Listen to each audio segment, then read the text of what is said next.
the Dosage podcast. This is our 107th recording here. Of course, we started as the Weekly Dosage, but now we are known as the Dosage. And I'm live here on Twitch TV if you ever want to chat with us with Caleb. Yep. Oh, God. And Rob. Are you all right? Yeah. Well, I'm not topping that entrance. What is going on? If you want to chat with us, we record these live on twitch.tv/doseofnerdacumen. Shout out to Trevor in chat. Says, sup. That's exactly how he sounds, by the way. No? That's true. That's 100% true. Jesus, you guys. It's going to be a rough night, I feel. Rough weather out. The weather outside is frightening. I thought it was frightful. Frightful? Is that? Oh, damn it. Screwed it up already. Moving on. Way to go. Today's episode of the Dosage throw the whole episode out. Is brought to you by... That's a spot for a sponsor if anyone wants to. Today's episode... I like how you did that. Can I try one? Go for it. Yeah. Today's episode is brought to you by... Well, that was fun. Yeah, that was nice. Yeah. I need to get that. Anyways, we already have threats in chat. It says Breath of the Wild is number one. I don't care if it was on the Wii. It was not on the Wii. You were wrong. It was on the Wii U. Wii U. Anyways, we are counting down our own personal picks for the top 10 Nintendo Switch exclusives thus far. Keep in mind the generation is still going. Wait, this is the Switch episode? Oh, God. Come on. You do have 10, right? I thought we were doing the Vita episode. I really got things mixed up. You thought which one? The Vita episode? Oh, we can do that. I don't think I could pick 10 games, though. The only one that matters is Uncharted. Well, there were 10 games on the Vita? Yes. I think that's it. All right. I only know of 2. Uncharted and PlayStation All-Stars.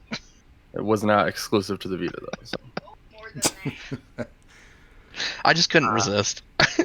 We'll just have to wait and see if I have 10 or more or less this week. Now let me ask, before you've had troubles in the past getting to 10, and we understood that, What episode?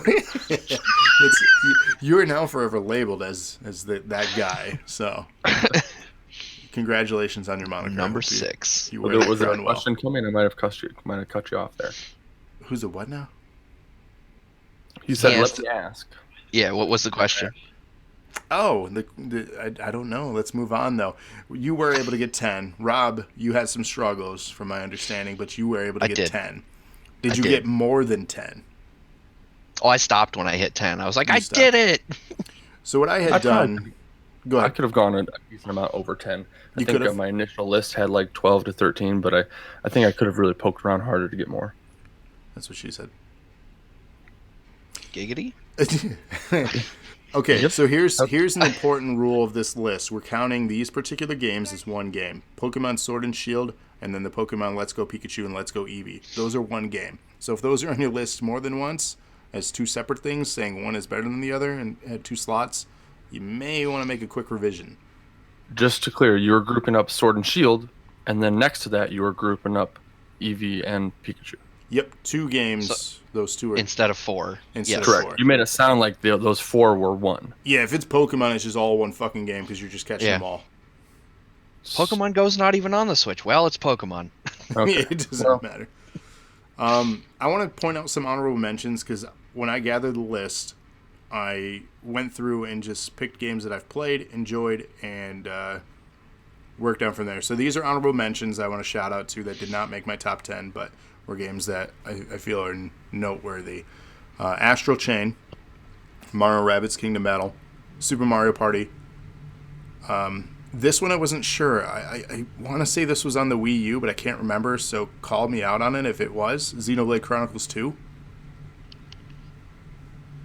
Anyone? No calls. Splatoon 2. I don't think so. I think... Mario Tennis Aces, Cadence of Hyrule, and Tetris 99. So those were honorable mentions. Oh, I could have put Cadence on here if I didn't hate that game. Oh, dude. Come on. So who wants to have the honor and privilege of kicking us off in our rotation roundtable discussion for our top 10 Nintendo Switch exclusives? I'll go. Okay. Go for it. Me. All right. Number 10. So, spoiler alert, I do have 10. For me, it's Splatoon 2.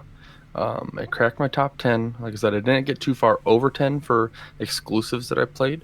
I enjoyed it, but it wasn't that. I mean, I wanted Splatoon as a franchise to be much bigger and better than it was. And so unless I was just like feeling like slapping some paint around, it wasn't a game that I went to very often, just for, calm, relaxing, easy, fun times. Yeah, I mean, it's a good-looking game. It's a fun game. So, I mean, it's worthy of a top 10 list, I think. It didn't make mine because there were other ones that were better. But no, I agree with you. It's a fun, casual, just kind of, good game.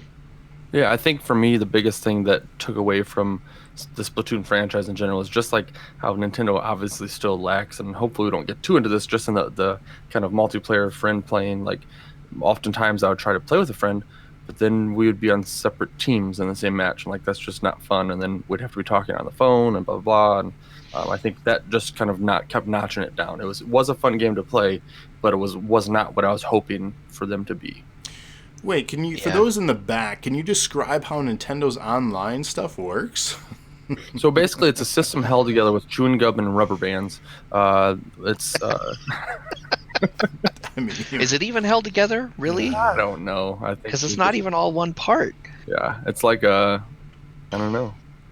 At this point, it's more like that super old school system where you just put a string between two tin cans. It kind of is. That would work better. It would. So yeah, Nintendo Online hurts my feelings. I'll go next if that's okay. Yeah. We'll allow it. All right, so my number 10, if you guys actually want to see some gameplay of it, we played on a weekly Dosage episode before the changeover to podcast format, and that was Kirby Star Allies. Whoop, whoop. Saw that coming. Yeah, well, so here's the thing. As Travis mentioned at the start of the episode, I struggled a little bit to get to a full list of 10 because I really didn't want to include games that I just conceptually thought would be good. I only wanted to include things that I had actually played and enjoyed, or played in general, as it ultimately became the point. But for all the things about Kirby Star Allies, the reason that I was kind of iffy about even putting it on the list is that it was very short and very easy. But those two things combined actually do kind of make a pretty good sit-down game. Like, hey, I got a half hour while the kids are doing kid things. Let me play some Kirby for a minute. You know what I mean? It's not terribly involved. You know, those kids and their darn kid things. Yeah.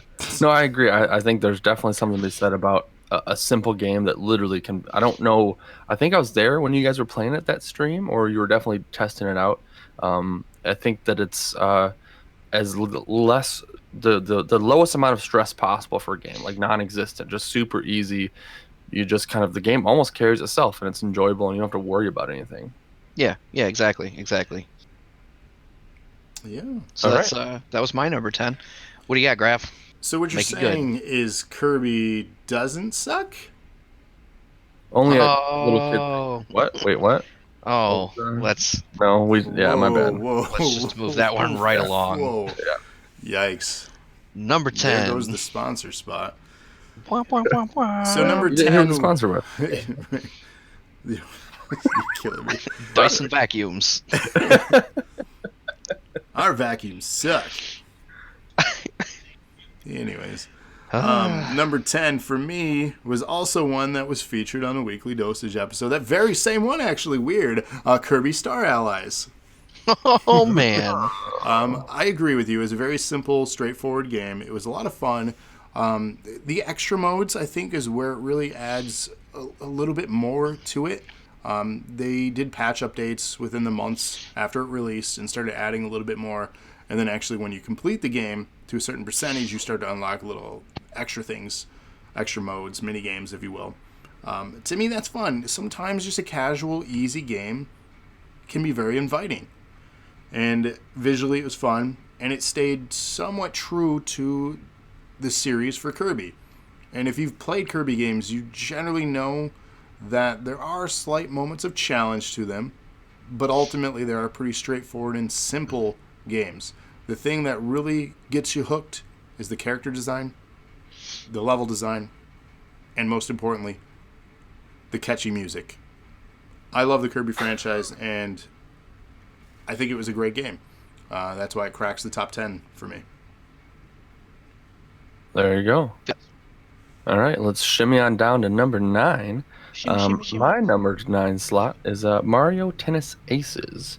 It's a game that honestly, when I heard it was coming out, I really wanted a lot from it because I remember the first. This is probably gonna be an ongoing theme for me. I remember the first one, Mario Tennis for like the 64. Is that Yep, correct? that is correct. Yeah, great game. And man, gosh, I really loved that game. It actually, learning the rules of tennis and the scoring of tennis is what let me to easily play tennis in high school. When my coach was like, "Hey, do you want to play tennis? I know you play baseball. We need some guys."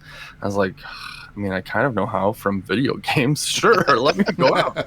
And so That's a very basic premise. Absolutely, yeah. And so I definitely enjoyed it. I think for me, it was. I think sports games tend to do this. They just add a lot of small things every year when they kind of come out new ones.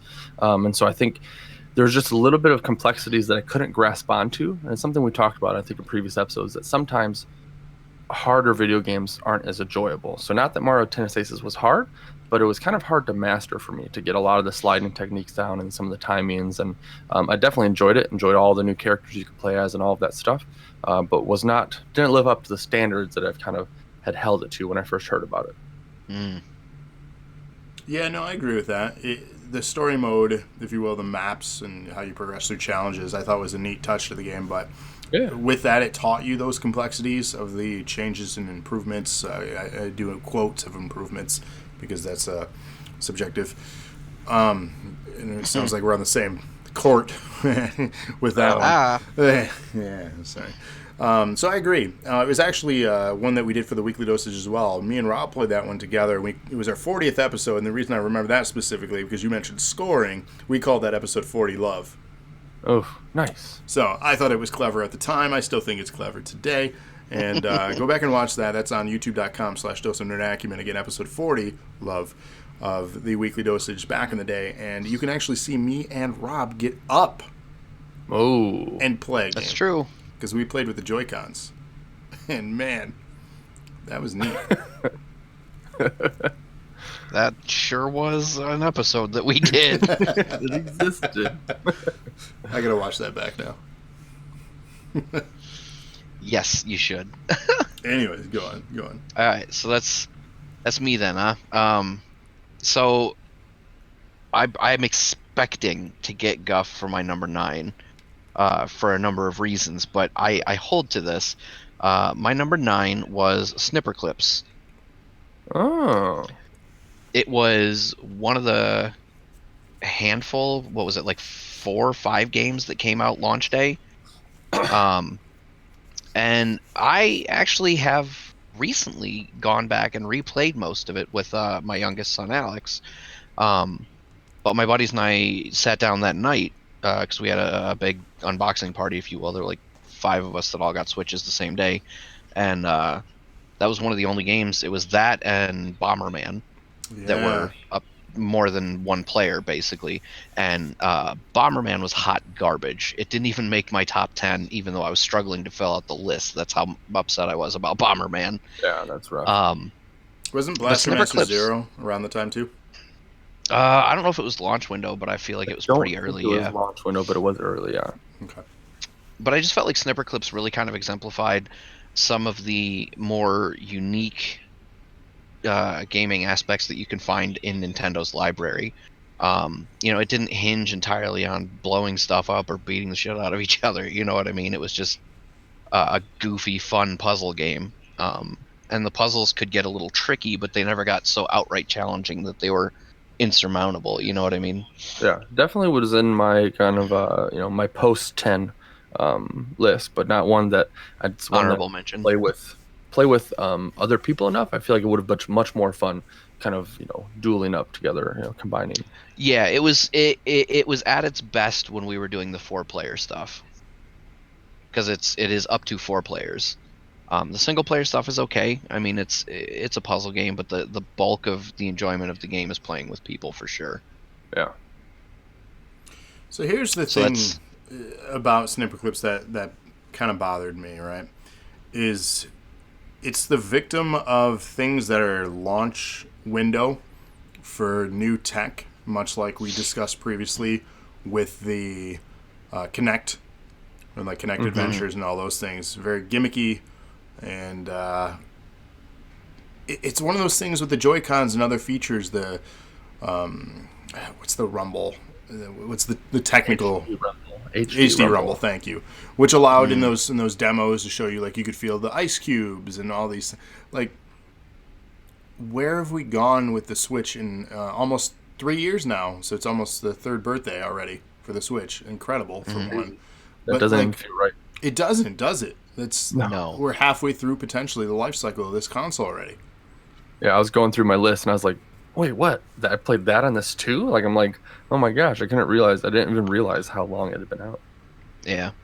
Yeah, we're potentially halfway through the life cycle, and all these like innovative tech features and all this cost for one, two, to put in the Joy-Cons. How many people are playing those games still, besides Locke, who recently revisited it? No offense to you. But how many developers are utilizing those features in those Joy-Cons for games that we're getting now? Like, how... I guess... Well, see, that's the weirdly interesting thing about Snipper Clips in particular. You're talking about a lot of the early stuff that had those weird gimmick features that hinged on the HD Rumble. The big example of that was 1-2 Switch. But Snipper Clips doesn't actually use that at all. Snipper Clips doesn't use basically any of the gimmick features. It's literally you just use the controller and rotate the piece and use the joystick and a button to clip stuff. Listen! Here's my take on the kind of scenario that Travis brought up. Is I think that for a while, when I think of Nintendo and gaming, I think of, obviously, if you go post GameCube and you get into the Wii era, I think that obviously were the innovators of motion play and using the Wiimotes and nunchucks to kind of move things around. And I think that they weren't considered a serious contender for mainstream gaming, at least from my perspective. You didn't see a lot of, there wasn't a lot of the Call of Duties. You didn't see a lot of people jumping to their Wii's to go play shoot 'em up games. However, I think now when we have the Switch, and it is a much more powerful system capable of running games like that, I think that either Nintendo got a taste of the kind of AAA big name games and they start to toss more of them out there, or it's just that those smaller kind of family friendly games, the way that I would describe kind of Snipper Clips or 1-2 Switch, the games that use those kind of gimmicky features, I think appeal more to the much older people, like the parents trying to teach their little kids to game, or just the little kids, and that doesn't get a whole lot of press, in my opinion. So I think that maybe if there was, I don't know, more of a kind of talked about, maybe if thousands of millions of people listen to this podcast, this episode, so make sure you share it, that we could get more people utilizing these smaller features that are really cool within a system like the Switch and the Joy-Cons.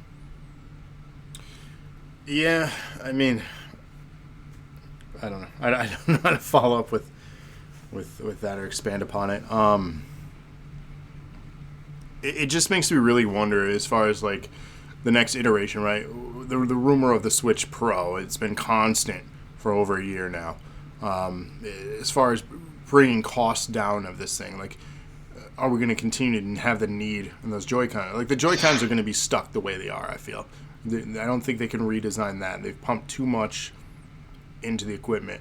I think they'll ride with it. They'll make just a more powerful Switch and, continue from there. But, I don't know. I feel like this is a great episode in itself that we should dive into in a later date. Yeah, for sure.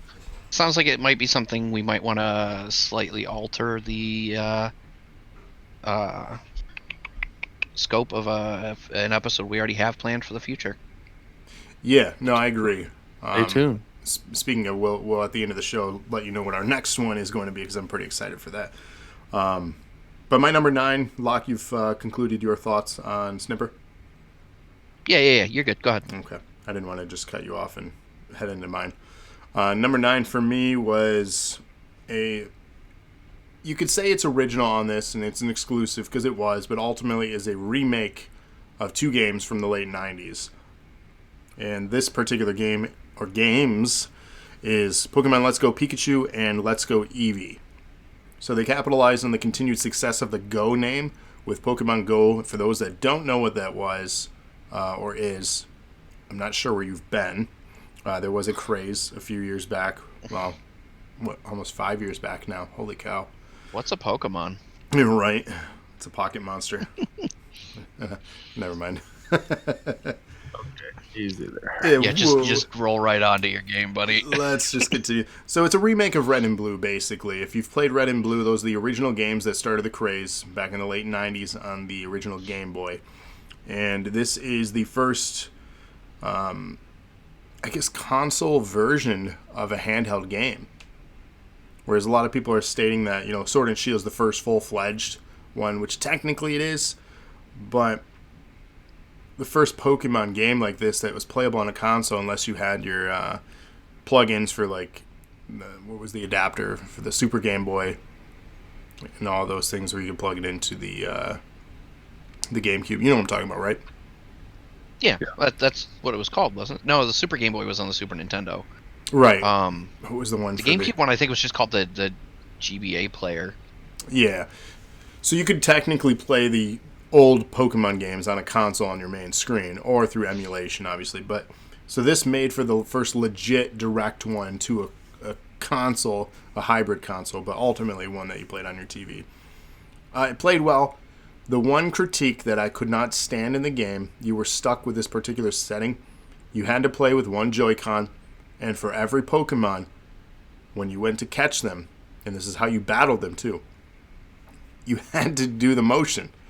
And you can't see me right now, but I'm gesturing like I'm fishing, because that's how you describe that motion again. Like I'm fishing. I'm fishing. That's not what I'm picturing in my head. Okay. Behave yourself. Wow, we were walking a fine line here tonight. Jeez. We're just really feeling the artistic change in naming for our shows and running with it. Speaking of, make sure you tune in this Friday night for a very special Andrew Alana Scared Stiff as she's playing some Five Nights at Freddy's. So get ready for DNA's ass. Oh boy. I'm super excited to see that ass. Damn. Are we ready to keep going here? Can Let's I jump back this. in? Yeah, let's just bring We're it all up back to together, Caleb. Number 8. Mine, I have a feeling that maybe it's only one of the three of us, and we're going to give it a shot here. Pokken Tournament DX. Oh, yeah. Yeah, if everybody remembers that, it's like the kind of, Street Fighter Pokemon game. And it's I liked it because it was the kind of 3D arena where it's not just kind of left, right, kind of 2D.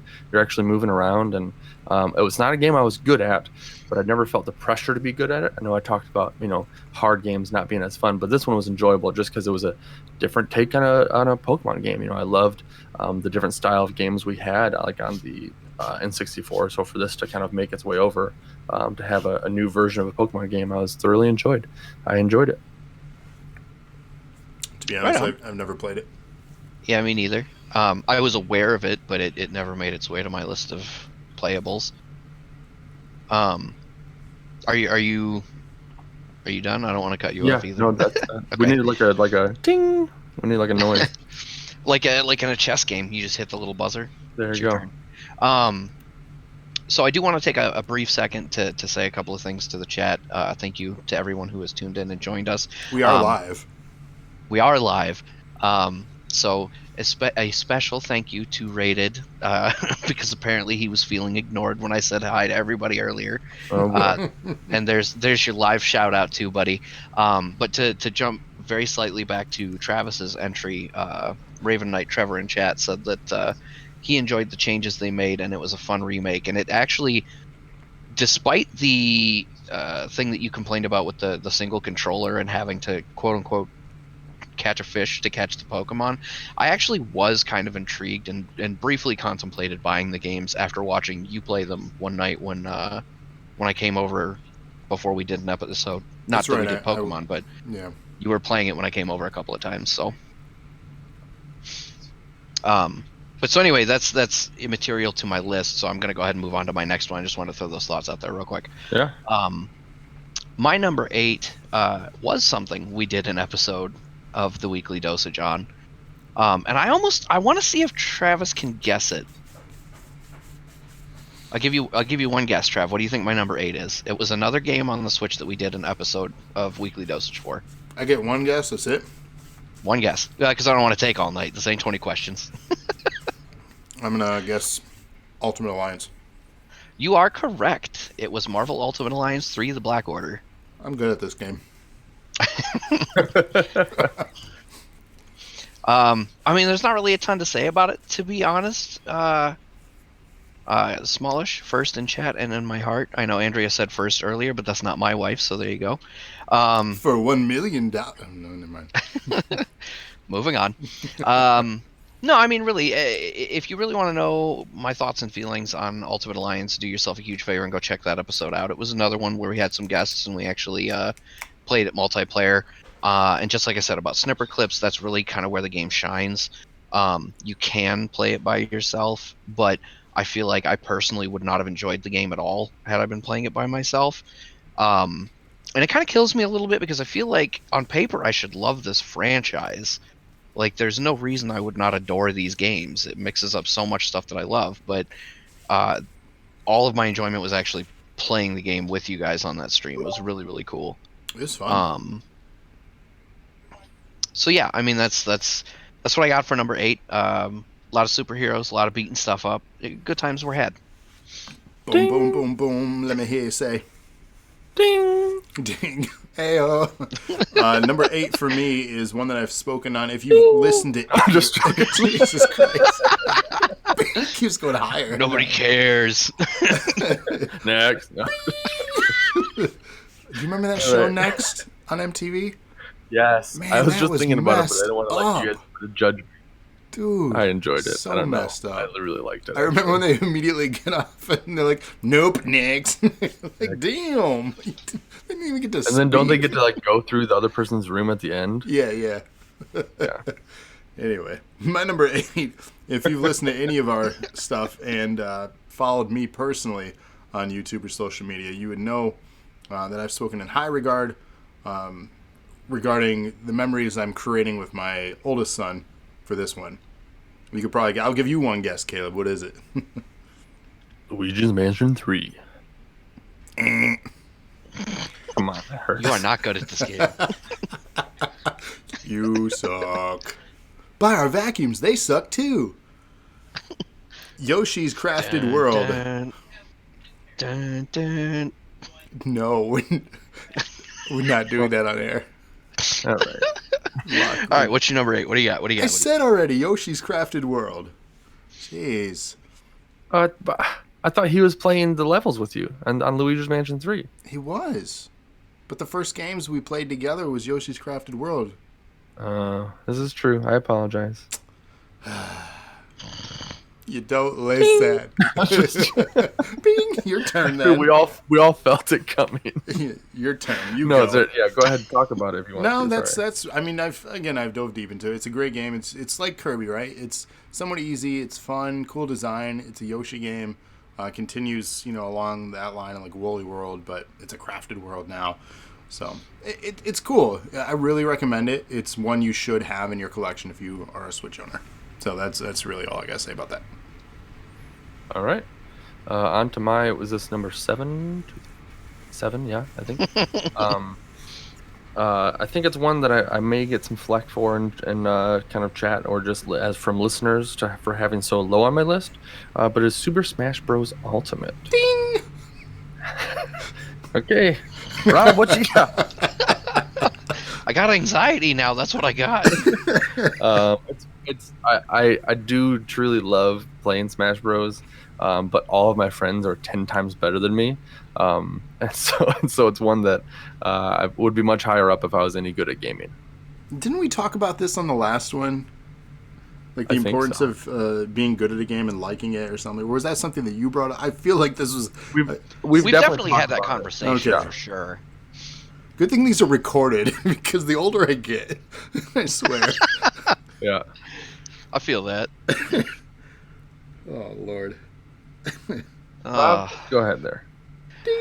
Once again, I want to take a small moment to shout out the chat. Apparently, my 9-year-old son is watching creepypastas alone in his bedroom. Oh, God. That is a kid that's going to grow up to like horror movies just like his dad. Oh, that's a good thing. Yeah. We can all Well, I watch- mean, as long as he's not scared. And we can all watch horror films together. We still need to do that this summer. Yeah, yeah, we do. So moving on though, my number 7 was Collection of Mana with absolutely no ado whatsoever. Now, Yeah, does that it's- count? Does that count? Because those are games that have been released before, just in a collection. I say it counts. We counted it for the Xbox games Rare replay? because Rare Replay. God damn it. Yeah, you're right. We had a long discussion about it before I included Rare Replay, by the way. Yeah, So- yeah. Okay, Um, go on. So, Collection of Mana. It's a collection. You know, it has mana in it. I mean, what more is there really to say about it? I don't think there's anything. Jesus. No, it's a franchise that I've liked for a really long time, and what I think is really cool about Collection of Mana is that not only does it include the original Secret of Mana, which is so good that it got a full-blown console remake not too terribly long ago, within the last This is about a year 2 to ago. 4 years. It was real recently. Yeah.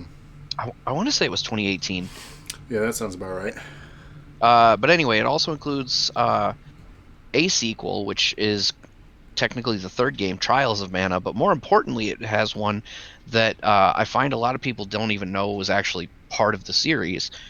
Trials is the third game because Secret of Mana is actually technically the second game. Because the first game in the Of Mana universe was actually Final Fantasy Adventure, which was originally released on the Game Boy. Yes, it was. It doesn't have of mana in the title though. It does not, but that's well, I was going to say that's the same thing with Final Fantasy Tactics, but that one actually does have Tactics in the title. But what's interesting about that one is that even though it has Final Fantasy in the title, it's not a Final Fantasy game, it's a Tactics game. Okay, It's part of the my- Tactics Ogre franchise. I got scrambled eggs in my brain. I know a lot of weird, obscure shit. That's why we're the Dose of Nerd Acumen podcast. Absolutely. True story. But yeah, so that's one of my favorite things about Collection of Mana is not only does it have the game that made the franchise famous, but it actually even went back and grabbed the original for those who may have completely missed it. And you know, for the demographic the Switch is largely targeted at, which does skew younger these days. Most of these people may not have even been alive when Final Fantasy Adventure was released. So I just think that was a really cool inclusion, and it's a huge part of why that's so far up my list. Nice. Well, it's a great collection, too, because it sets up the upcoming game in the franchise. Yes. So, a great way to get hype and attention back to this series that may have, lost its wind and its sails over the years. Indeed. And speaking of deed, ding. Bing! Nice. My number 7 is a remake, and it is The Legend of Zelda Link's Awakening. For those Doesn't count. Yeah, come on. Come on. I wanted to like this a lot more. I don't hate it by any means. It just is not as high up on my list because while visually it is fantastic, it holds a lot of the, I guess, complaints I had from the Game Boy Color. If anyone's ever played Link's Awakening. I played it on the Game Boy Color. I actually haven't gotten around to playing the Switch version yet. Okay. So there's a lot of things that they kept within the game as far as certain mechanics, dungeon structure, and various things that ultimately, on the scale of a console like this and a remaster, if you will, I just wish they would have redesigned some things in it rather than keeping it too true to its roots. And I think that's ultimately what hurt it from being so great. And don't get me wrong, it is a really, really good game. This is what makes it lower in my list to be not, my favorite. Because another thing, like, about me, I love the Zelda franchise. So by default, this should have been higher up. But again, these are my takeaways from it. So. Yeah, I think that's a important thing for us to all to remember is that these aren't like, the 10th game isn't my least favorite game on the Switch.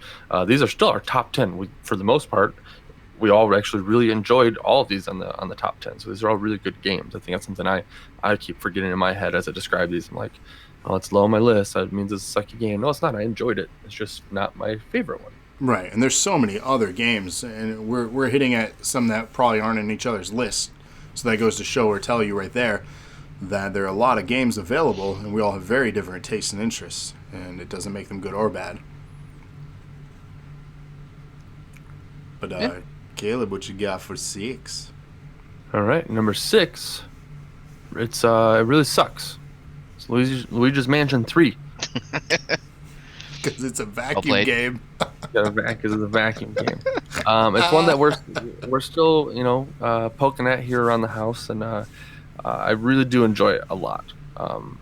I never played any of the other Luigi Mansion games, and so I was excited to jump into this one. And just like you guys talked about in previous podcasts, it is a gorgeous game, super cool, super fun to kind of maneuver around this little hotel and just explore. And I'm really, really enjoying it. Mario.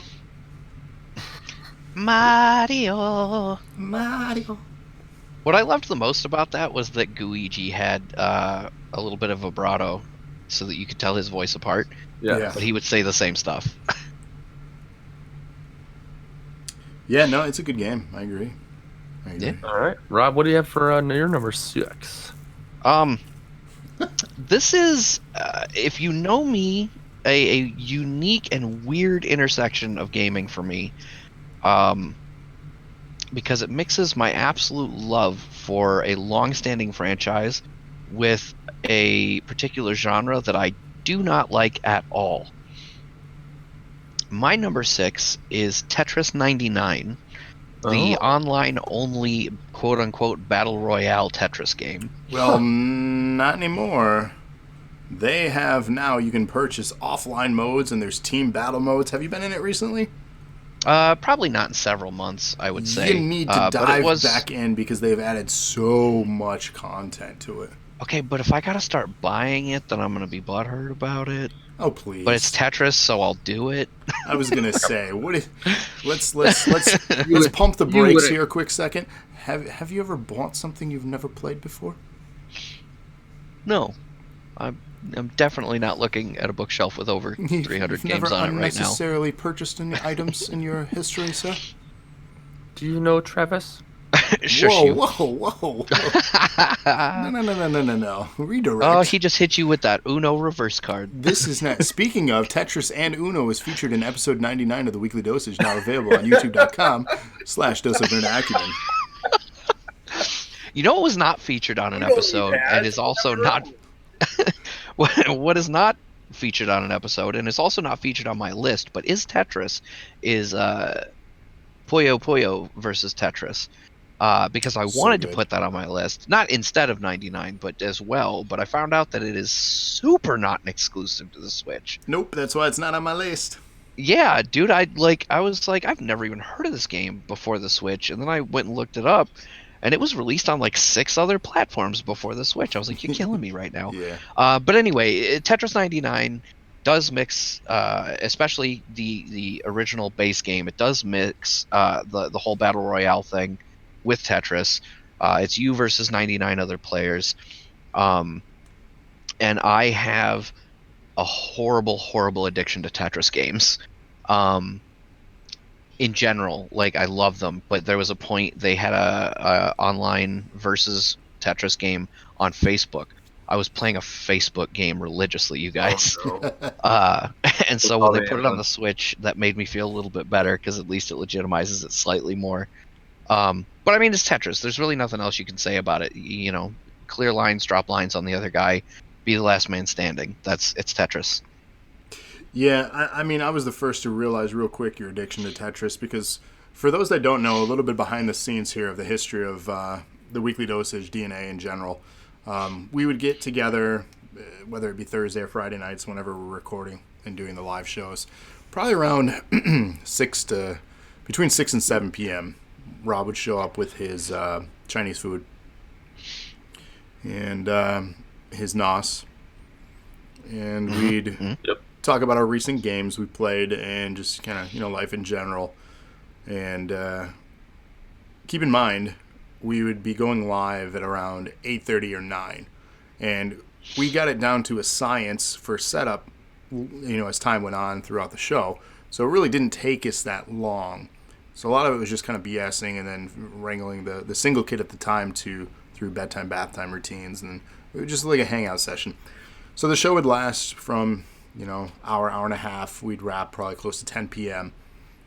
Well, this is where then we went off the air. That doesn't mean that Rob ever immediately exited, because if you know anything about people in Michigan, goodbye takes 2 hours. Yep. And is generally standing in the doorway talking. And Yep. both driveway him, conversation. right, and we're both very good at that. And it was always like ideas came to us or what have you. But ultimately, where I was going with this, we would have and yes, we use emulation, we would have our RetroPie hooked up, and it would ultimately dive into Tetris games or variants of such puzzle, games like that for him to, I don't want to say show off because it makes him sound like an arrogant prick, but ultimately could showcase his talents and love for that type of game, and we would just kind of watch him play a game for maybe a half hour, and just talk. So that happened, numerous occasions after episodes went off the air. And these are things like we never thought of, just kind of recording for behind the scenes. For one, it kind of bums me out. We still had all the equipment set up, so we should have recorded this extra stuff. But it's forever behind the scenes that no one will ever see. True story. Anyway, ran off on my old man story here. Actually, I am gonna be a Old man. arrogant bastard for just a second. Okay. Do you remember when they were doing that event in Tetris? You had to win first place to get the classic Game Boy skin, Yeah, and I couldn't do it. and so I did it for you. Yeah, I was pissed. It's not an ooh. I'm happy. He I was. got it. I got the third like 5 times. Okay, I got the third place 5 times, and I said no. I want the Game Boy skin, and I can't do this. So who do I go to? The guy that's good at the game. Yeah. No shame. That was a fun one for me to bring up now, specifically because I'm gonna go immediately from sounding like the arrogant bastard I claimed to be 10 seconds ago to pointing out that at one point you and Andrea were making fun of me because, come on, Rob, I thought you were good at this game, because I couldn't do it either when I was at your house for some reason. Yeah, I did it for myself on the first try, but I could not get first at your house to save my life for like. Well, here's the thing about Battle Royales. It doesn't mean Ever. like it's such a random collection of people that you're playing against. You could be playing against a bunch of people playing for the first time, or you could be playing against the people who play religiously. Yeah. So it's all about day and time of day. Right. So you never know what you're going to encounter with online gaming. That's the craziness of it. For people saying that I'm better, well, it's just like the Super Bowl. You were better that moment. Does that mean you're better? Not necessarily. Anyway, number 6 coming at you. What do you got? I have Pokemon Sword and Shield. And Okay. Is it, Ding. ding, that's really it. Like, that's, I wish I had more to say about it. Visually, it's a great game. Gameplay, it's a great game. It's a world of Pokemon that I don't know who the hell they are. They don't have that history with me yet. And am I excited for like a season pass for DLC? Sure, to continue expanding this world, but like, I really like it because it delivers on all the things I could ask for in a Pokemon game. But I don't think it's going to be like a number 1 for me because it's I don't know, it hasn't established. Maybe years down the road I'll look back and reflect differently, but it's a 6 because it's great. But there are a few games that have really resonated with me a little bit more, and we'll get to those. Caleb, what you got for your number 5? Number 5. Another one that I expect maybe solely on my list. 1-2 Switch. Oh, wow. Yeah. So this is one that right when I got my Switch, I can't remember if I actually bought. I think I got like the bundle that came with this game. I think that was a thing, right? Um, and man, I took my Switch everywhere, every family outing that I ever had. I would take it, and everybody would eat this game up. They would love it. We would play our favorite ones. Were doing the fire, where you have to like act like you're shooting the guy at the right time, and draw down. Yeah. Yeah, I thoroughly enjoyed this game. It's one I really wished that someone would take this game and kind of modify it and mold it and make it bigger to create a WarioWare on the Switch. I think that would be amazing and super fun. I think I really enjoyed WarioWare, and my family enjoyed it on the Wii. And so I really, really did love 1-2 Switch on the Switch. They didn't do a WarioWare yet for this console, have they? Yeah, I was literally about to say, I They're cannot missing out. believe that it They are hasn't happened missing out yet. big time. Wow. Especially For me- between that and that new circle exercise thing. Oh, Yeah. Ring Fit? I really want Yes. Ring Fit Adventure. Like, For I've been trying to find that. I can't find it anywhere. For me, the 1-2 Switch, we were talking about the HD Rumble. I don't want to forget about this. I mean, Yeah, go ahead. Sorry. That I don't know. I was like, it was the coolest thing when you have to like roll the Joy-Con around and try and count how many little balls are inside the Joy-Con. Like, my mind was blown when they could make those vibrations happen that way. It's one that I could just do forever and ever and ever. And that's what I mean about this tech. Like, why are we not getting more stuff that utilizes it? It's been like that for every console generation that has unique tech. I mean, the same thing could be said when we got the 6-axis controllers, like for Metal Gear 4, that utilized some innovative features on the PS3. Same thing for PS4 with their controller, playing Infamous Second Son with the spray paint thing. That was incredible. And then we just loved that feature. It was so cool. And then we just slowly back away, and we just get some really cool story games and some stuff that we could just play on a PC, like high-end content. And I don't know. It's weird that you gotta have a gimmick to sell when you don't. Which I think, and this will be for another podcast as well, this is where I think the Xbox Series X is going to kill it next generation. No gimmicks, no bullshit, just pure raw power. They just need the software to deliver. Anyways, that's another tangent. Laying the groundwork, huh? Oh yeah, like I said, future episode. If you want to learn more about my thoughts, make sure you hit that subscribe button. Ding! That's what it sounds like, isn't it? I mean, sometimes. Sometimes it don't. I forgot whose turn it was for a minute. That would be you. It's It yours, is. buddy. Number 5.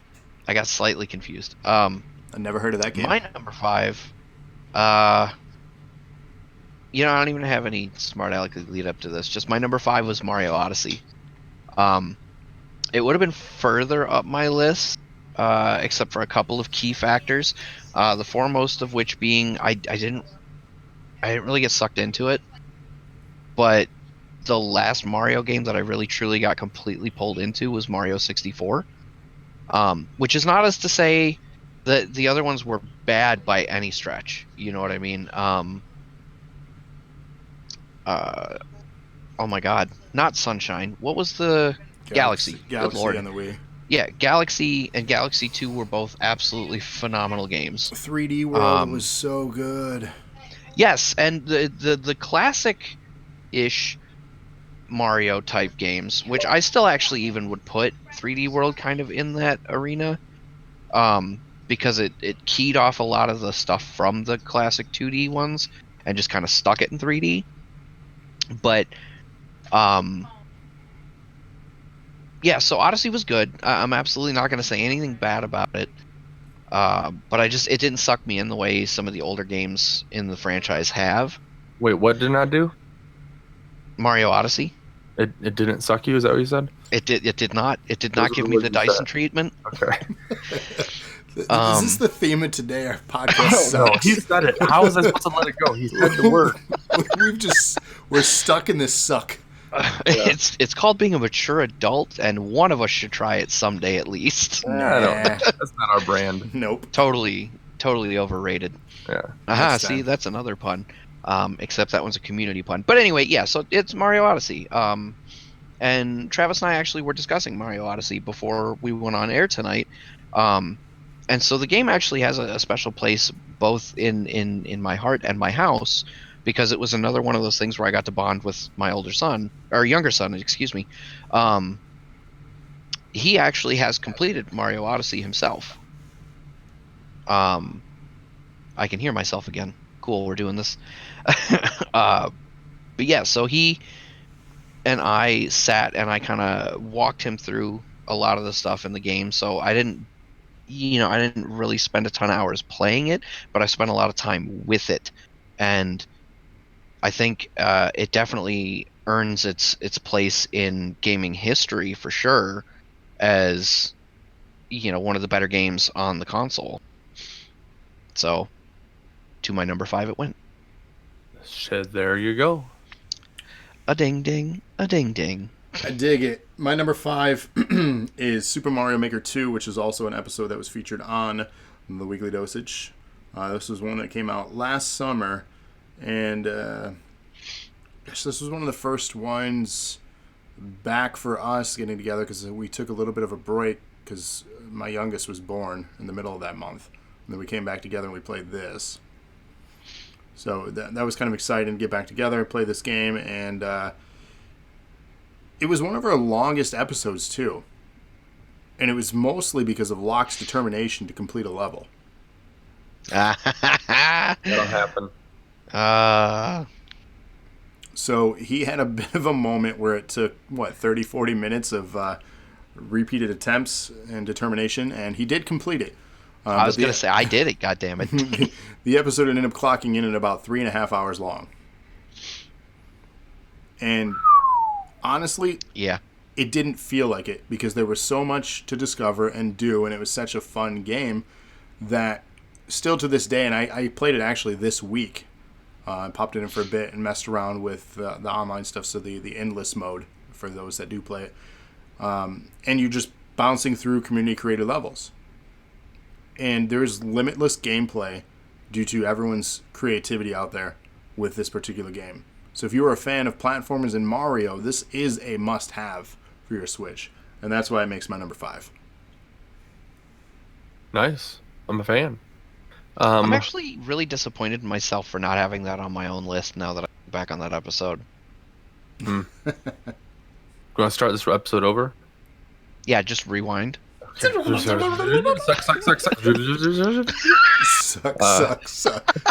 Ding, ding, ding, suck, ding. Good God.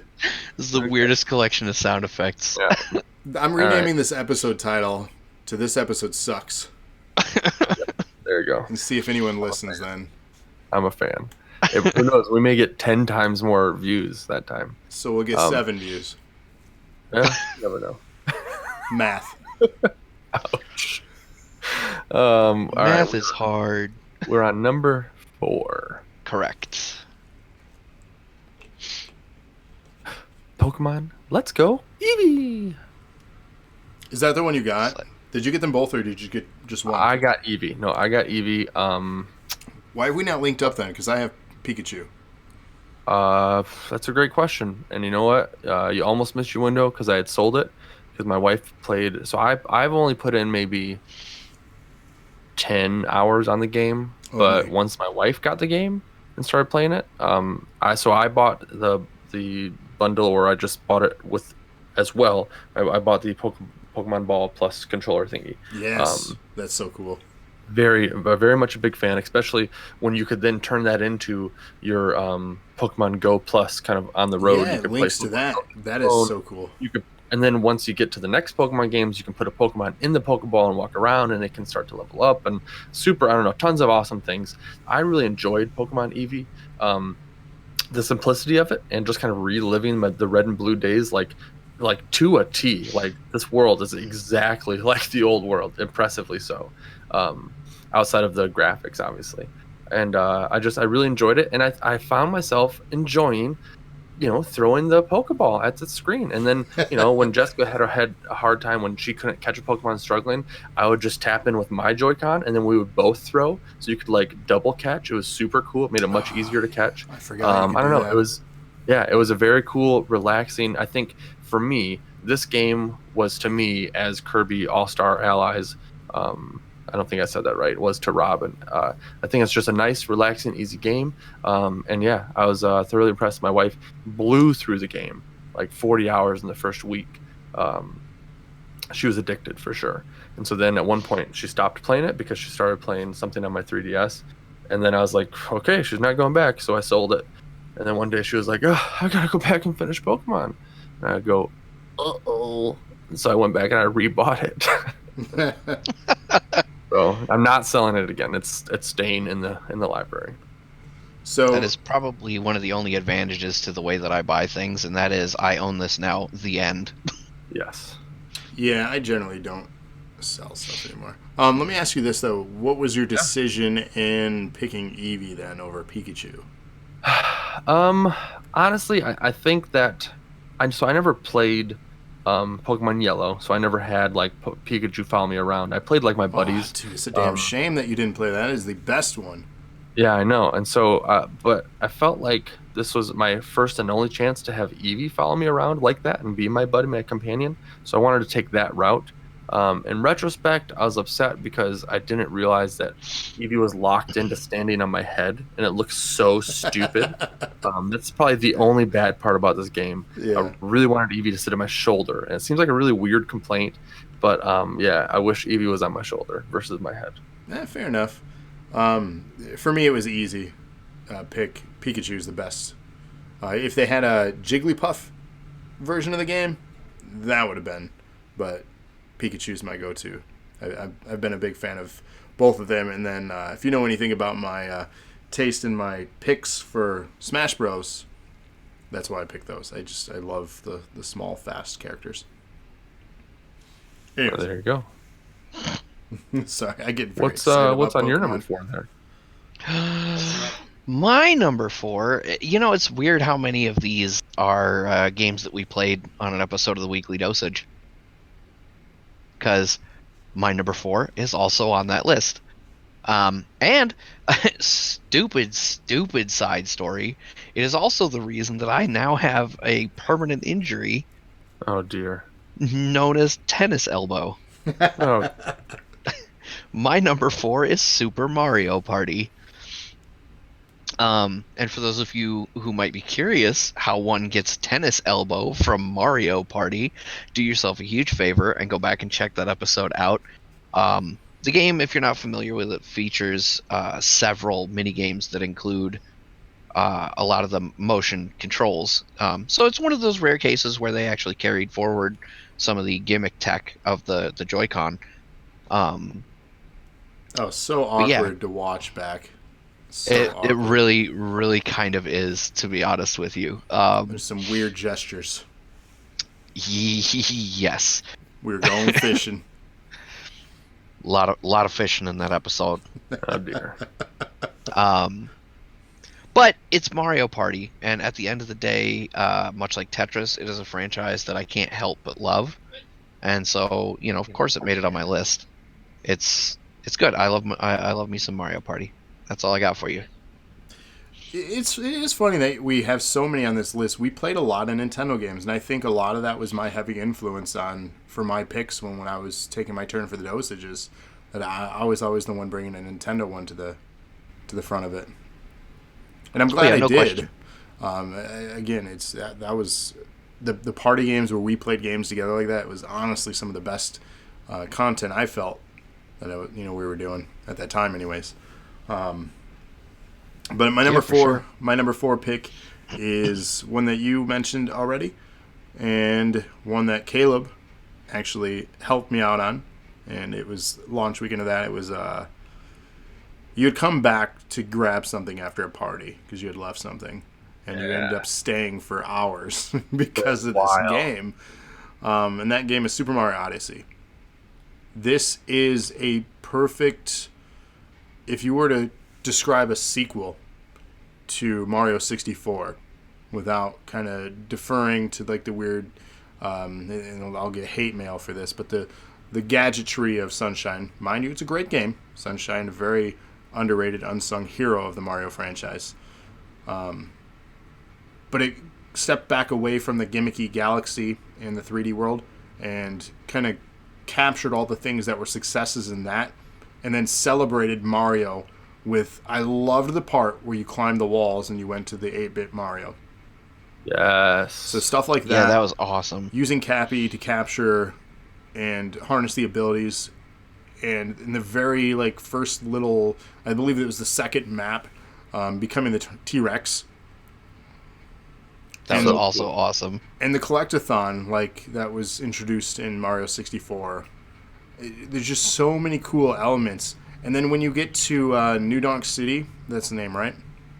Yep. I was going to say, correct me if I'm wrong with that. But when you get to the tower part, the celebration, the song and dance, and to be able to stand there and have Mario dance along with the singing girl and the commercials they were putting out for it, and just the original song that was in it, like, this was a celebration of the Nintendo Switch, a celebration of Mario, the celebration of anyone that had any doubts in this console when it was dubbed the NX, saying that Nintendo was a failure. The Wii U, was their last, stab at it. The Switch or the NX at the time, it's not going to succeed. The launch window didn't have hardly any investors in it. Barely any companies believed or supported it. And then over time, people started believing. The console came out as a great success. And I felt that Mario Odyssey was a celebration of everything that they had to overcome and get back into the hearts of what we all love Nintendo for today. And that's what that game is, to me and for its fans. It's a thank you note for everything they've accomplished so far. And that's what I got out of it. Ding! Yeah. Sorry. Alrighty. Moving on to number Trey. Pokemon Sword.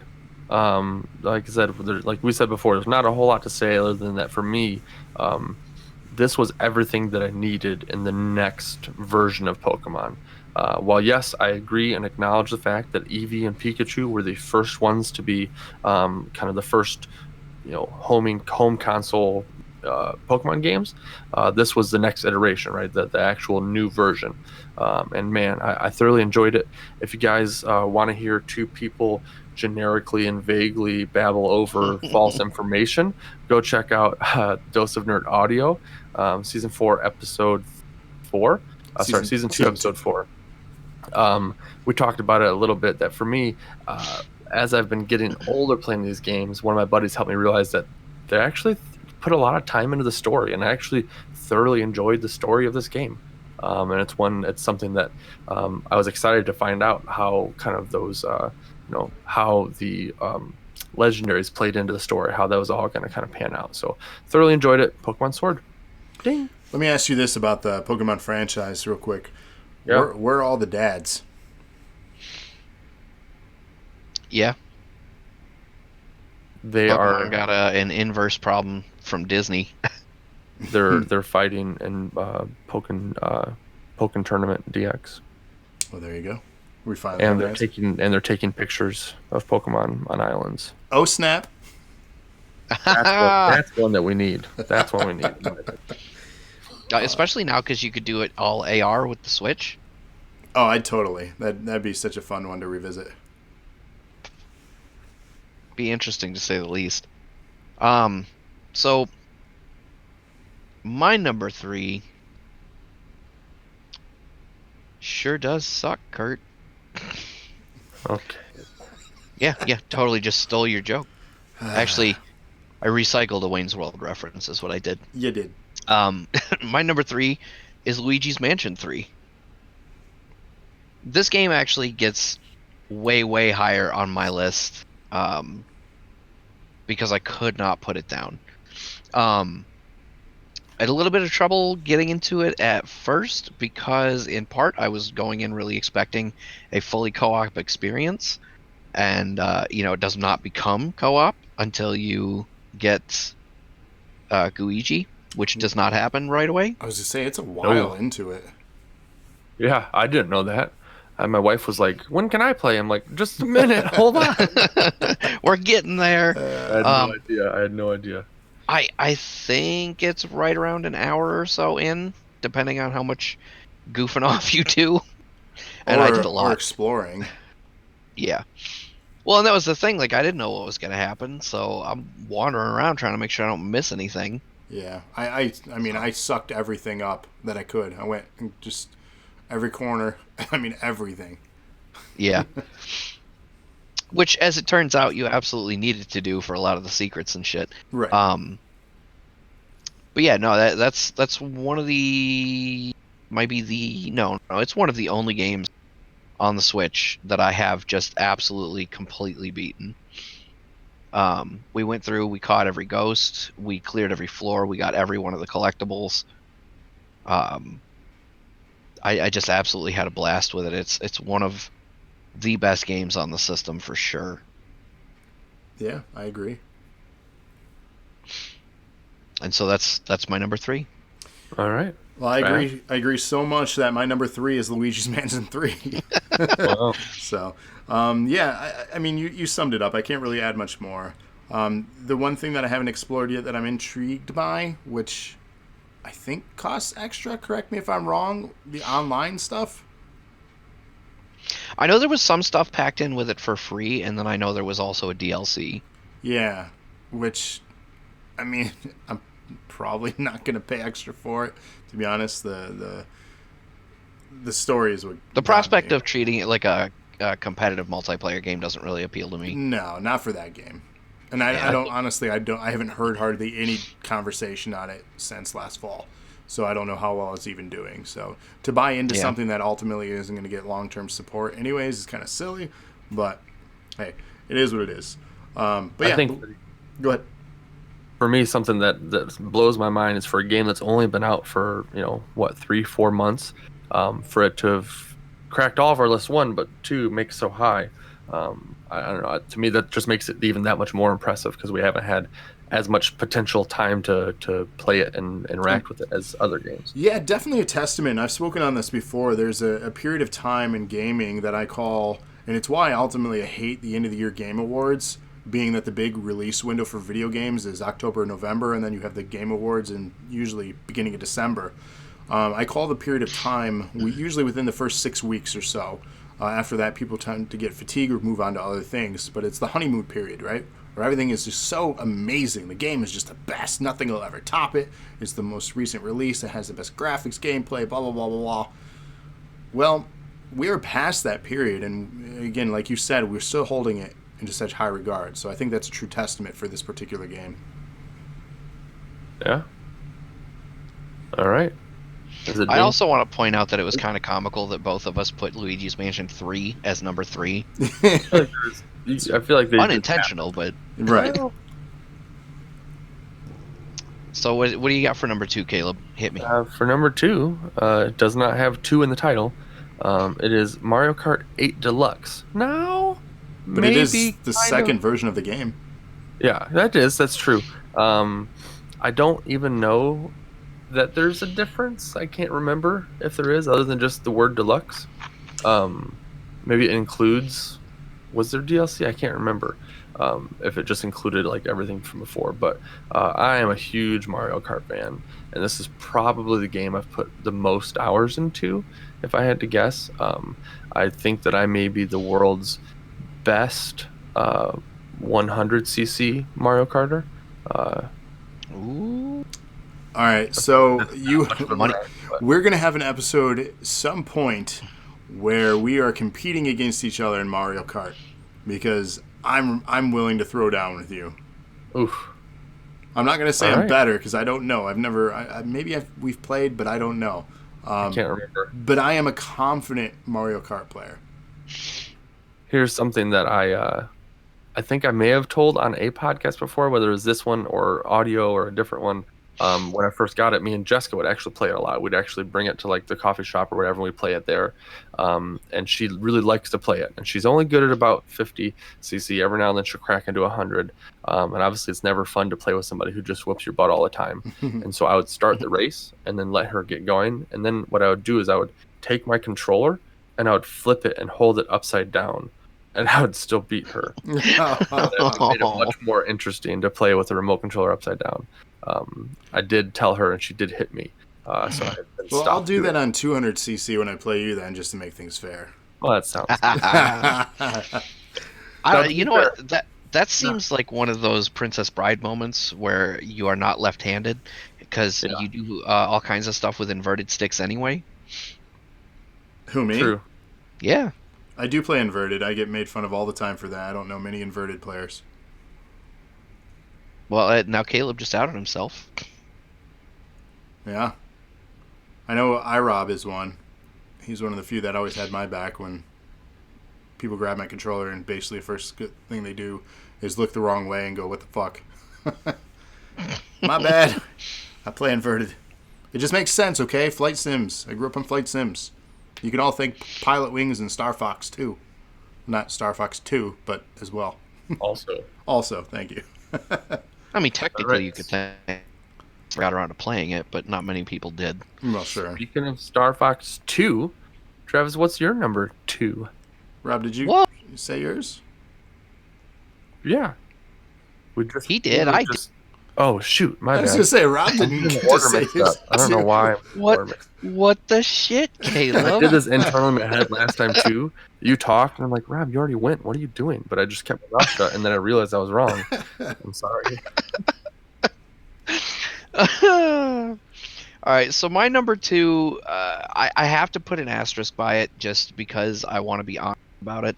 I didn't actually play it on the Switch for more than 5 minutes, but I have put probably almost 80 hours into it on the platform it did ultimately get released on that I did play it on. My number 2 is a fantastic little Metroidvania known as Hollow Knight. When it originally released, it was a timed exclusive for the Switch, and so that's how it gets on my list. I did play it for maybe 5 minutes on the Switch because that's what Kevin had it on, and he introduced me to the game.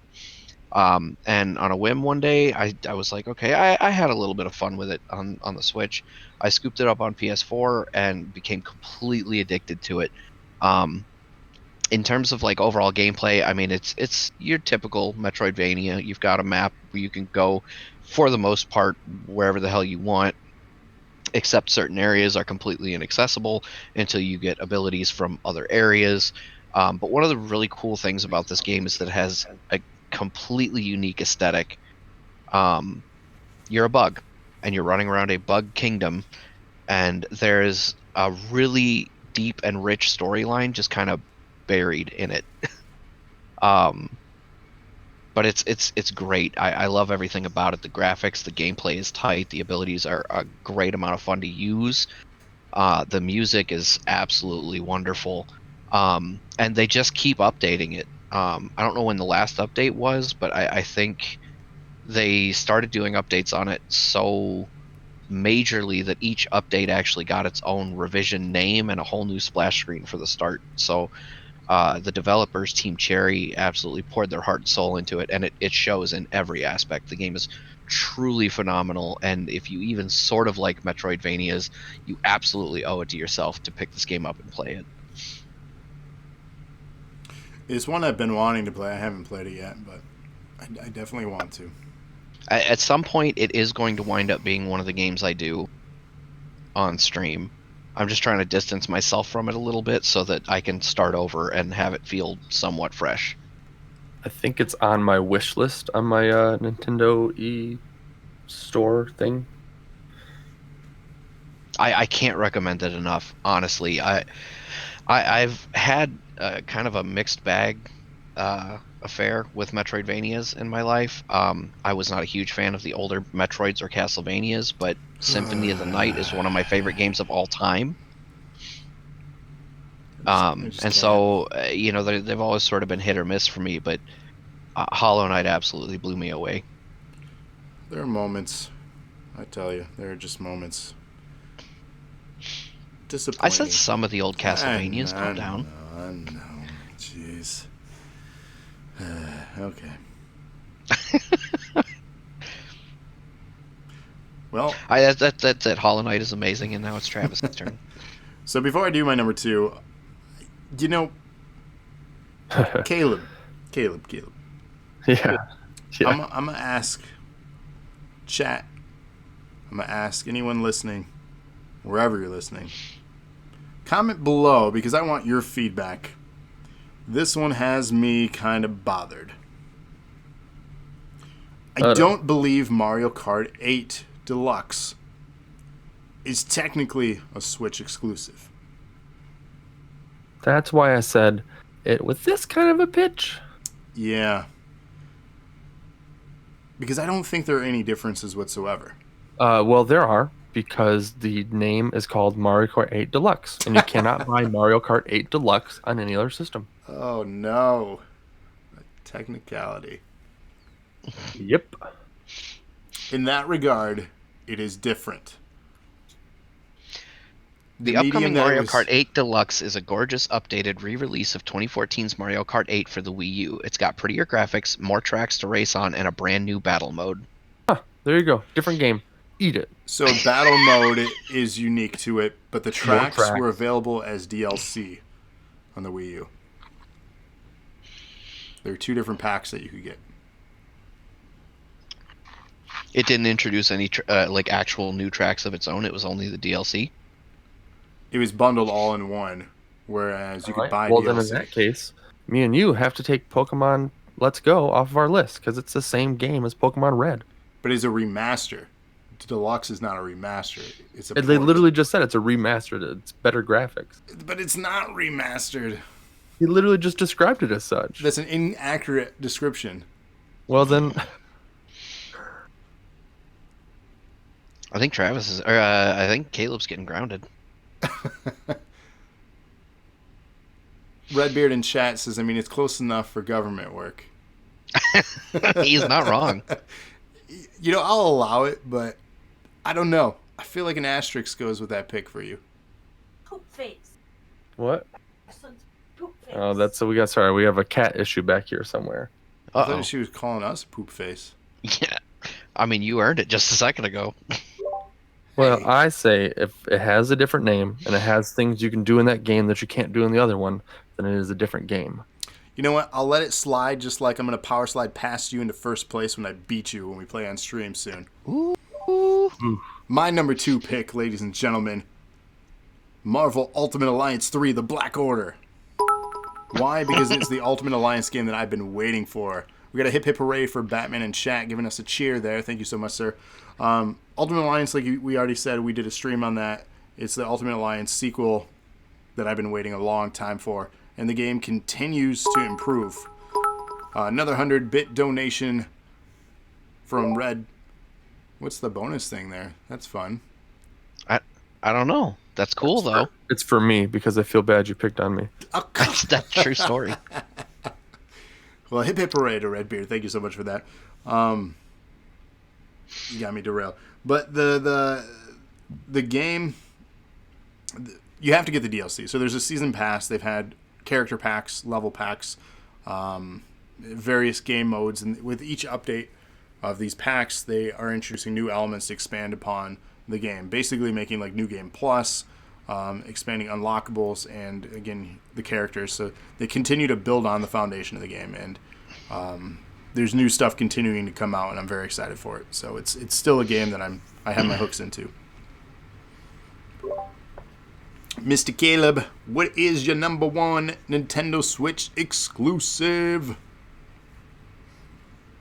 Mario Kart 8 Super Extra Deluxe. You know, I'm glad you went. I'm glad you said that instead of PlayStation All Stars. I was really expecting that one, honestly. It was between the 2 options, honestly. You couldn't go wrong. Nintendo All Stars. My number 1 is Super Mario Odyssey, the sole reason that I ever bought the Switch. It did not leave any needs dropped. It gave me everything I ever wanted and more. When you described it as kind of the proverbial sequel to 64, I just was thinking about, I was picturing it in my head and just thinking, like, he's so right. Like, when you play it, it feels just like 64 more than I even thought about when I was playing it. So yeah, there we go. We've said it all, and I want to keep my mouth shut so I don't get in trouble. Oh God, I'm just messing with you, my I friend. know. The one cool thing, and spoiler alert, jump ahead 17 minutes. I'm just kidding. Don't do that. One of the costume cosmetic unlocks when you get to the castle that you can purchase is the skin for Mario 64. Yes. Oh, and I did want to mention this. Yeah, so when I came back to watch, I forgot, what did I forget? I can't even remember. At your house, I came back and you were playing it. And yeah, I stayed forever and I watched you play the final kind of Bowser battle, and I was totally okay with it. And it was everything I needed. You helped just me. to, We beat the game together. Yes, we did. And then I remembered the sequence of kind of attacks when it was my turn to play it here. And it was, super enjoyable. Yes, it is a great game, and it's one I've been wanting to go back and collect everything. I'm intimidated. There's so much to find. Yeah, There really is. For me, just like how I thought I wanted to complete my Pokedex until they announced they were going to expand the Pokedex. For me, I would like to get all of the moons and all the collectibles, but there's that one where you have to jump rope in New Donk City for like 1,000 times without messing up, and I just know that I can't do it. There's a glitch. I think they've fixed the glitch, so you can't even cheat. So, hey, I heard a hey. Someone got caught cheating. Indirectly calling someone else a guilty conscience. Apparently, my cat was being a jerk. Oh boy, it's a cat podcast. Your cat They said suck. hey? Yes. I thought there was a person. No, it was totally my cat, man. That totally sounded like a person. Yeah. That's good because it was my wife. Okay. But I'm like, the fact that you guys believed me was kind of incredible. I've heard some weird stuff come from cats, okay? That's fair. That's very fair. Redbeard's here for the Cat Cast by DNA. That should be a thing. Hosted by Smalls and Andrew Lana. Yeah, just get them both on camera doing nothing but holding the cats and talking about their day. My wife has an idea to do this YouTube channel where you do cat aerobics and workouts where you just use your cat as the weight. And so, like, you just do, and I think it would actually work. Okay. Like, I think it would be it's very silly enough to popular. work. An ASMR DNA stream. I mean, that's technically kind of a podcast what we're doing. I'll just talk like this the whole time for you, Redbeard. We can talk about some nice cats. See, Lana's in. All I gotta do is just see a little bit of meow. Well, this got weird in a hurry. I gotta go. All right, what's your number one? My number one, if you've known me for a long time, should come as absolutely no surprise to anybody, is Smash Brothers Ultimate. That is a franchise that I absolutely have never been able to get away from. And Ultimate lives up to its name. It's got everything from every game up to that point, and they just keep adding on to it. I have a deep appreciation for fighting games, but I've never really been into them in the way that some of our greater network of friends have been in. As an example, we did an episode about Street Fighter V with our buddy A2 Brandon, who is so into Street Fighter that the dude actually is in tournaments, national tournaments, and I just could never get that way about fighting games. But Smash Brothers has always really kind of hit a weird sweet spot for me. And realistically, I could talk for hours and say nothing about Smash Brothers, but what it boils down to is the game's absolutely phenomenal, and they delivered completely on everything they promised to do with the game, and it is far and away the game I am absolutely most happy to have in my Switch collection, especially because I got that super fancy Steelbook Special Edition. Not even sort of mad about that. Yeah, I'm pretty still jealous about that, not gonna lie. Yeah. Yep. I'm a fan of Steelbooks. I bet you it's pretty. It is gorgeous. Yep. I'll you know what I'll do is I'll throw a picture of it, but picture of it up on Instagram tomorrow. Oh, great. Now Nice. you're going to troll me. Yeah. Just No, rub I it in gotta my share face. with the community for the people who may not have seen it. Mm-hmm. Mm-hmm. See what you're doing. My number one pick, unless you have a little bit more to add. No, I mean, like I said, it's Smash Brothers. You either know it or you don't. Yeah. So my number one pick has only one concern. And that one single concern is not for the game itself, but where do you go from here? And that game is also Super Smash Bros. Ultimate. What? But I honestly wasn't expecting that. really? Oh, I don't know why. Easily, hands down, a franchise that I've loved since seeing that very first commercial featuring that lovely song by the Turtles, Happy Together, back in the late 90s. I'm watching the live action with, the costumed characters of our beloved Nintendo characters, skipping along in the flower fields, and then the voiceovers come on. So happy together. And then they just start beating the crap out of each other. I'm like, what is this? Now you could control and have the power better than PlayStation All-Stars Battle Royale. And have a better game in live action and just beating the crap out of each other. Just intense. Nintendo 64. I was like, okay, what is this? My fragile little mind. I was hype on it. I have a friend, shout out to Stable Gun. He was on our Christmas show this past. You may know him as Justin. He was part of that challenge that we did. He is possibly even a bigger Smash Bros. Fan than I am. And he's actually really good. We played online together, and man, we had some good matches, but 2-on-2 we had some real bad matches, and I'm sorry, dude, it's probably my fault. It's a game that I'm not fantastic at, but I do love it.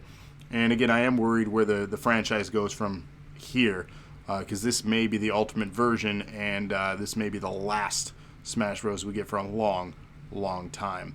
And honestly, I'm okay with it, because this one I'm okay with it. will hold strong for a long time, even if it were to get ported and up-resed on the next iteration of whatever the next Nintendo thing will be. I'm not mad about it, because it is a solid game, and it's one of those things. It's got the best roster out there for a fighting game. It doesn't have, unnecessary duplicates of characters.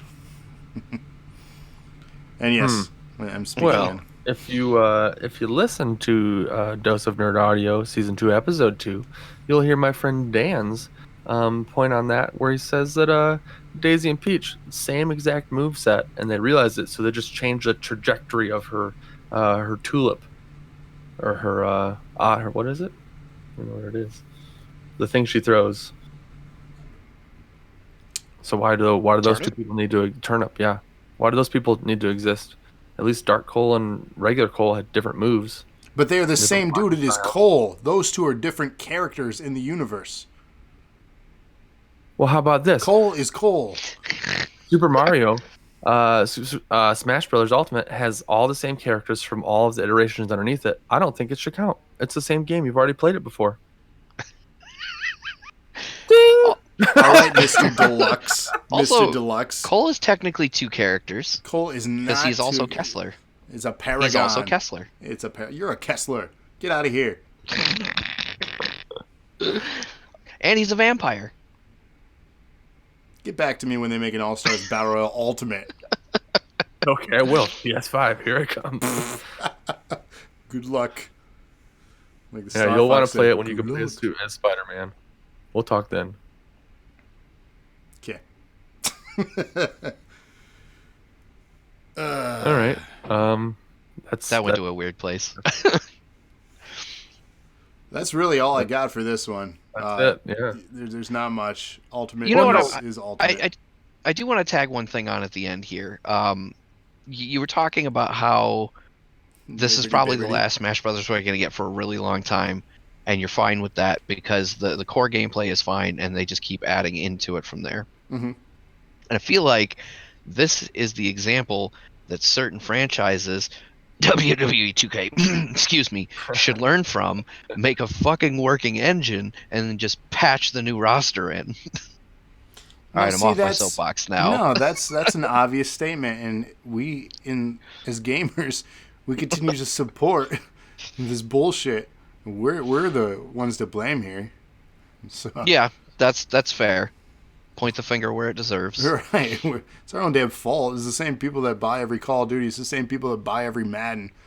All this is rehashings of the same thing that could be just on the same engine, just with an updated patch. But guess what? That doesn't make Makes the more money money the other way. Right. So, yeah. Whatever. Damned if you will, damned if you don't. Bart Simpson said no best. kidding. But, ladies and gentlemen, we are cutting a segment. We normally end with, what you're doing, but I think we'll save that for next time. I agree. We went a little over. we went a little long on this one. That's fine. But I do want to hype up upcoming programming, of course, every Thursday night, NAW live on twitch.tv/Dose of Nerd Acumen, 8:30 p.m. Eastern Standard Time. Join us on social media. We have a Facebook page for that and an Instagram. Then, of course, follow Dose of Nerd Acumen on all podcast platforms available now. So find your favorite one. Do a search, Dose of Nerd Acumen, and do a search, Dose of Nerd Audio. We have 2 separate podcasts there, one hosted by Caleb, the other hosted by the 3 of us. So find what you like us both, subscribe, and let us know what you think. This Friday night, of course, don't go anywhere. If you like to be scared and like to watch Andrea be scared, I'm very excited for that. Check out Ass, Andrelana Scared Stiff, live Friday night, 8 p.m. Eastern Standard Time, as she tries to survive 5 nights at Freddy's. That sounds weird. Yeah. I don't know if I want my wife going to Freddy's. We don't have to go there. Especially 5 nights. Mm-hmm. Stiff? Yeah. Yeah, I'm going to have a talk to her now. I don't like this. Then, of course, a Saturday bonus Leap episode of NAW. We're doing a bonus one, a qualifier for March Madness coming up if you're following the storylines there. So join us Saturday night for a special episode of NAW. Then we rinse and repeat. Starts all over again. Check out, potentially, Not So Silent Bob back on stream. Lock back on stream next week. We don't know. But if you want to see what they've been up to, check out our archives again on youtube.com/Dose of Nerd Acumen. Not So Silent Bob recently played Undermine, and Locke recently played The Pedestrian. Both fantastic streams and games. Again, do yourself a solid, and if you have an hour or 2, check them both out. I promise you're in for a treat. Beyond that, any closing thoughts from Caleb? That's, yeah. Bye? Rob? What? Thanks for watching. And always stay connected with us. Find us social media. Just do a search, Dose of Nerd Acumen. You'll find something you like, I promise. And tell your friends, because we ain't going anywhere until they get killed. Tell them we've got the hard candy. Time that's so poorly. You did. But most importantly, for all the supporters, thank you so much. We continue to do this for you. So until next time, ding. Have fun, kids.